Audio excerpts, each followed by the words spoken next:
ఒకప్పుడు యానిమేషన్ చిత్రాలంటే కేవలం పిల్లలు చూసే సినిమాలు అని అనుకునేవారు. కానీ రోజులు మారిపోయాయి.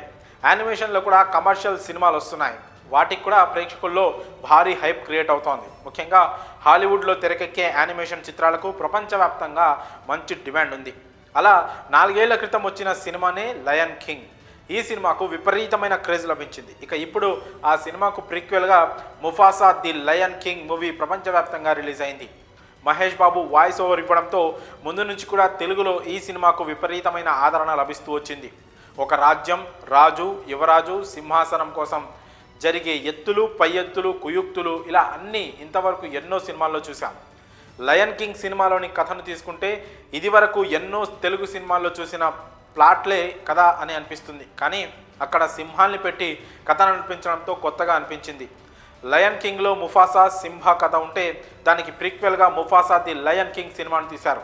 ఇందులో ముఫాసా రాజుగా ఎలా మారాడు, ఎక్కడి నుంచి వచ్చాడు అన్నది ఉంటుంది. ఈ సినిమా కథ విషయానికి వస్తే సింబా కూతురు కియారాకి తన తాత ముఫాసా కథను రఫీకి చెప్తుంటాడు. అలా ఈ కథను మనకు కూడా చూపించేస్తారు.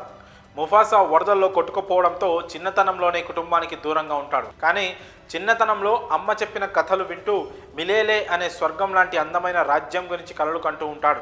ఇక అలా వరదల్లో కొట్టుకుంటూ టాకా ఉన్న రాజ్యానికి వస్తాడు. కానీ ఒబిసి రాజు ముఫాసా రావడాన్ని ఒప్పుకోడు. అనాథ అంటూ ఎప్పుడు ముఫాసాను చిన్నచూపు చూస్తూనే ఉంటాడు. కానీ టాకా మాత్రం ముఫాసాను అన్నలా భావిస్తాడు. టాకా కాస్త పిరికివాడు, భయస్థుడు. ఒకసారి తెల్ల సింహాల గుంపు తల్లి మీద అటాక్ చేస్తే టాకా భయపడి పారిపోతాడు. కానీ ముఫాసా మాత్రం తల్లిని కాపాడుతాడు. ఆ క్రమంలో తెల్ల సింహాల యువరాజుని ముఫాసా చంపేస్తాడు. దీంతో తెల్ల సింహాల దాడి నుంచి తప్పించుకునేందుకు వారి రాజ్యాన్ని వదిలి మిలేలే రాజ్యం వైపు ముఫాసా, టాకాలు పరుగులు తీస్తారు.